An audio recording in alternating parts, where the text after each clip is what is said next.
We are on lesson 10, the final test for peace in the story of Joseph, Genesis chapter 44. Let's begin by highlighting four things in relation to where we currently are in the story. First, since Joseph's brothers sold him into slavery, they can only assume he's dead or he's disappeared from their lives forever. Second, Joseph is essentially the prime minister of Egypt, where he's leading them through a famine. Third, Jacob sent his sons, the same sons who sold Joseph into slavery, to Egypt to buy food so their family can survive.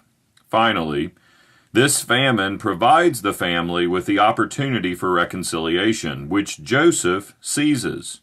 He puts his brothers through a series of tests to see if they can earn back his trust. They submit to these tests, facing the consequences of their past, specifically what they had done to their brother. And they show a genuine and abiding change of character. Most notable is Judah. But they still have no idea it's Joseph who's putting them through these tests. Chapter 43 ended with them enjoying a meal together, even though Joseph had favored the youngest with a portion of food 5 times as large as anybody else's, much like his father had favored him. The question is always, have they changed? Well, by celebrating the feast, it appears they have. But Joseph, as we'll see today, remains unconvinced. He enjoys the meal with them, but he doesn't reveal his identity to them. Instead, he initiates a final test for peace in chapter 44. There are 2 parts. First, Joseph sends his steward to test all of them the very next morning. Second, once they all return to Egypt, Joseph tests Judah individually. Whether you need to be forgiven or you need to forgive, this story really has all the essential ingredients for you to walk a path towards reconciliation. Following their meal, verse 1 says, Joseph gave these instructions to the steward of his house. Fill the men's sacks with as much food as they can carry, and put each man's silver in the mouth of his sack. Then put my cup, the silver one, in the mouth of the youngest one's sack, along with the silver for his grain. And he did as Joseph said. Then at dawn the very next morning, we read the men were sent on their way with their donkeys. They had not gone far from the city, though, when Joseph said to his steward, Go after those men at once, and when you catch up with them, say to them, Why have you repaid good with evil? Which is telling language, because at the end of the story, Joseph will comfort his brothers by telling them what you meant for evil, God intended for good. His test should also sound familiar. He's used it before, but did you notice there's an additional crucial piece this time? He instructs his steward to put his silver cup in Benjamin's sack. The brothers leave. They have no idea what's about to happen. In fact, they're full of hope and happiness. They're all back together. They're on their way home. They've got more than enough food to survive the famine. But all these feelings of relief, thanksgiving, and joy, they don't last long. Because not long after they leave, Joseph sends his steward to expose them in what can only appear to be an act of theft. The brothers are so convinced of their innocence, though, they quickly open their sacks and declare, Why does my Lord say such things? Far be it from your servants to do anything like that. We even brought back to you from the land of Canaan the silver we found inside the mouth of our sacks. Why would we steal silver or gold from your master's house? Now, suddenly, what are they feeling? That's right, falsely accused, which was the same thing Joseph felt on numerous occasions and to a much greater degree. You see, forgiveness takes time. It's costly, it's painful, it's even frightening. They have to feel what they did to him in order to be forgiven by him. So convinced of their innocence, they even make a rash vow in verse 9. Whichever of your servants is found with it shall die, and we also will be your servants. The it is the silver cup. But curiously, the steward responds to their vow by changing it. In the very next verse, he declares, Let it be as you say. Whoever is found to have it will become my slave. The rest of you will be free." That's not at all what they said. What the steward says is far more gracious. They say, "We don't have the cup, but if one of us has it, kill him, and then we'll all be your slaves." But what the steward says is, "No, there's no need for you all to be slaves, just the one with the cup." This is strange. Why would the steward do this? Why would he change the vow that they make against themselves?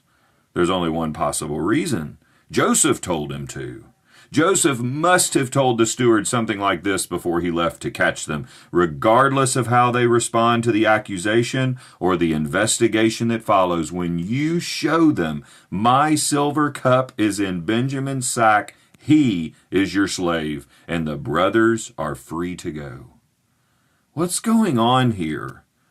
What's going on is Joseph is brilliant. Do you see?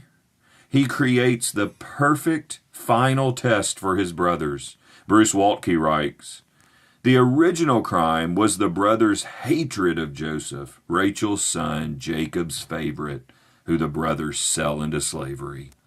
And Joseph creates the same exact situation. Will they now remain loyal to Joseph's brother, Benjamin, also Rachel's son, also favored by Jacob? Or will they abandon him in Egypt as a slave, just as they had done with Joseph? Jacob favored Joseph, and they sold him into slavery. Joseph favored Benjamin during the meal. Will they hand him over to slavery, just like they'd done with Joseph? That's the question. Either way, Joseph wins. If all his brothers return to Egypt with Benjamin, then they prove they've changed and are worthy of his forgiveness. But even if they don't return, he still gets Benjamin back, no longer a slave, but a brother. And see this. Joseph is in control of this entire situation, even though he's not there. Do you ever feel like God is not present with you? What if, like Joseph, he's in sovereign control over every situation in your life, especially those situations which provide the possibility for you to experience forgiveness? Returning to the story, verse 11, each of them quickly lowered his sack to the ground and opened it. Again, they're completely convinced they're innocent, just like Joseph was when Potiphar's wife spun her little tale to his master. But then the steward proceeded to search, beginning with the older and ending with the youngest, and the cup was found in Benjamin's sack. At this precise moment, when Joseph's steward discovers Joseph's silver cup in Benjamin's sack, his brothers are free to go. They're free to go back to their father with all the food they need, with all their money, and with a story to prove their innocence. You won't believe this, Dad? But Benjamin stole the ruler of Egypt's silver cup, and now he's a slave. But they don't leave. And the reason they don't leave is they finally care more about their favoring father and their favored brother than they do about themselves. They tear their clothes, they load up their donkeys, and they return to Egypt. The only moment more powerful than this moment in the entire story is when Joseph reveals who he is. And this moment confirms their change of heart that leads to that moment. This moment triggers that moment, his revelation to them of who he is and the reconciliation of their entire family. They don't get there if the brothers don't go back to Egypt. And what it teaches us is that you can't possibly be forgiven unless you're willing to change. And actually do change. Joseph's brothers change. They don't abandon Benjamin as they had earlierly abandoned Joseph. They've come full circle. And the question that begs to be asked is, have we? Are there areas in your life that because of God's redeeming grace, you can say, I used to be like this, but now thanks to God's transformative work in my life, which is often so very painful, I get it, but now I'm like this, I'm different, I've changed, and I am changing. That's part one of Joseph's final test for peace. Part two begins in verse 14 as Judah steps up and takes charge of the family. We read Joseph was still in the house when Judah and his brothers came in, and they threw themselves to the ground before him. Joseph said to them, "What is this that you have done? Don't you know that a man like me can find things out by divination?" It's interesting that divination is not at all how Joseph ever finds anything out, especially in this scene. This is all a setup orchestrated by himself. He hasn't consulted anyone. He's not a medium or a spiritist. He's in the know, and they're not. He's being facetious. Have they changed? That's always the question, and it'll be for Joseph and Joseph alone to decide. For forgiveness to take place, the person who needs to be forgiven must never rush the process or try to manipulate the one who is called to forgive. At the same time, the one called to forgive must remain steadfast to whatever plan of forgiveness he or she has put into motion. In other words, once the final test for peace is passed, forgiveness must be granted. Otherwise, the one offering forgiveness sins against the one who needs to be forgiven. In verse 16, you can hear Judah's desperation as he stands in the gap for his family. What can we say? How can we prove our innocence? God has uncovered your servant's guilt. We are now my Lord's slaves, we ourselves and the one who was found to have the cup. Judah knows that all the circumstantial evidence is in Joseph's favor. There's nothing they can do to prove their innocence. His question's rhetorical. He knows they can't go back home to Jacob without Benjamin anyway, so he tries to reverse the steward's reversal of their original vow. Just make us all your slaves, please. Even still, he voices a most telling statement. God has uncovered your servant's guilt, which sure appears to be a confession. Ironically, for when they sold the very same person that Judah is now speaking to into slavery, Joseph counters, "Far be it from me to do such a thing. Only the man who is found to have the cup will become my slave. The rest of you, go back to your father in peace." He gives them one more chance to escape. All it would require for them to do is to do with Benjamin what they had done with Joseph. What follows is the longest recorded speech in the entire book of Genesis. It's an impassioned plea delivered by Judah to Joseph, 1-to-1, based solely on Judah's affection for his father Jacob and his brother Benjamin. And do you realize how incredible this is?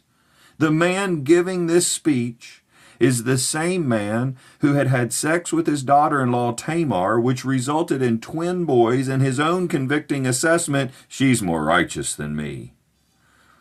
How comfortable are you with this? How comfortable are you with a God who uses incredibly weak and unrighteous people to lead his family?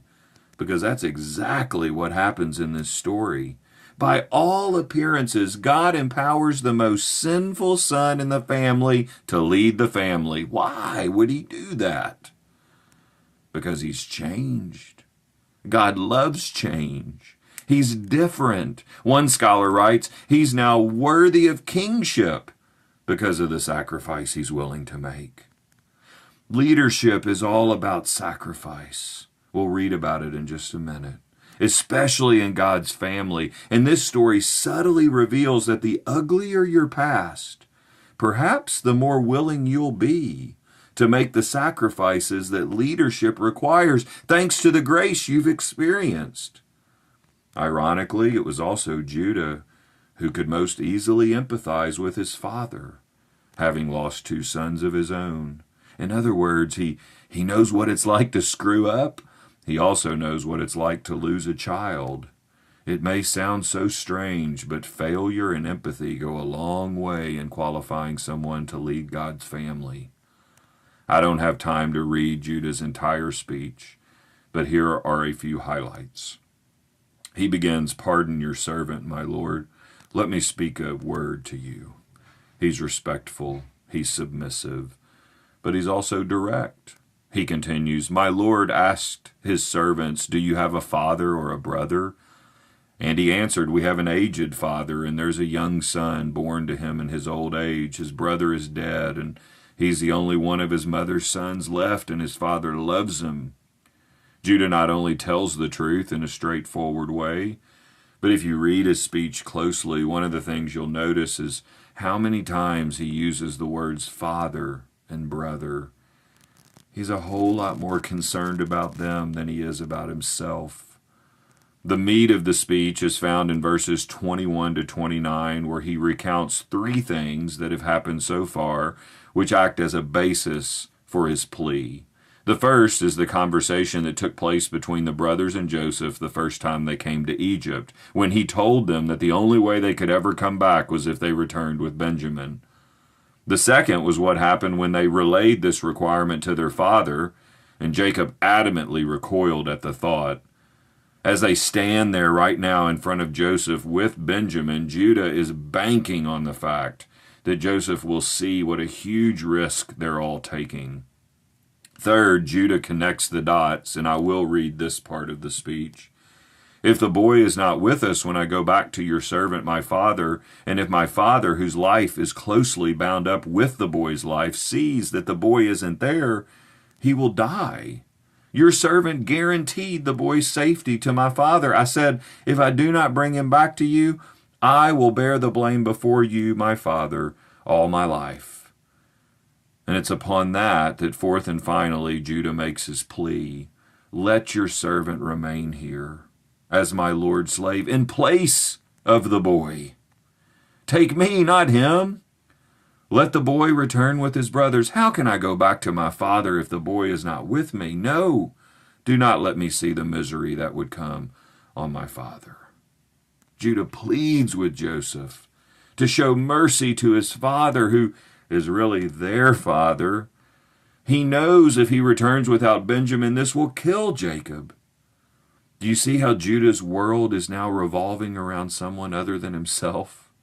This is precisely why he's willing to sacrifice himself. It's all for his family. Jewish scholar Meir Sternberg writes, "Judah so feels for his father that he begs to sacrifice himself for a brother who's more loved than himself. And this is what breaks down Joseph's last defenses." We'll have to wait until next time to experience this scene where Joseph loses all power and reveals himself to his brothers, the same brothers who had sold him into slavery, but have also now earned back his trust. It's really remarkable how their path to reconciliation was forged not by them, but by the one they sinned against. Just as our path of reconciliation is forged not by ourselves, but by the one we have sinned against. This story, this scene is so rich with imagery that points us to him, to Jesus. Like Judah, Jesus stood in the gap for us. Like Judah, Jesus' world revolved around someone other than himself. Like Judah, Jesus was willing to bear the blame for others by sacrificing himself. And consider how on the cross it was God himself who favored us, illegitimate but adopted children, even though his life was as closely bound up with his son's life as Jacob's was with Benjamin's.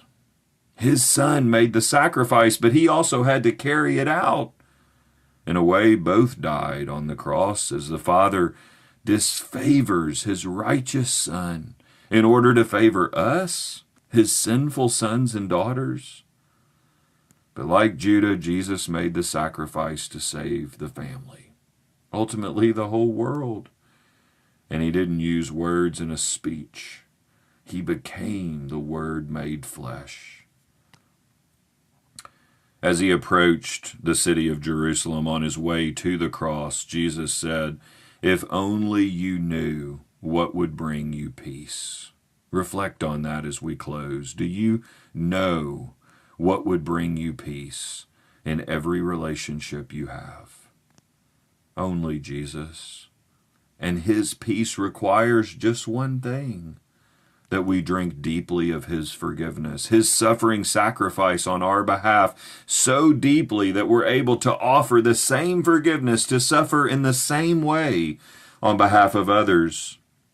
You too can be like Judah, standing in the gap, sacrificing yourself for others, but only as you're united to Jesus. And you too can be like Joseph, offering full forgiveness, not holding others' sins against them, but once again, only as you are united to Jesus. This is the scene we have to look forward to next time. Amen.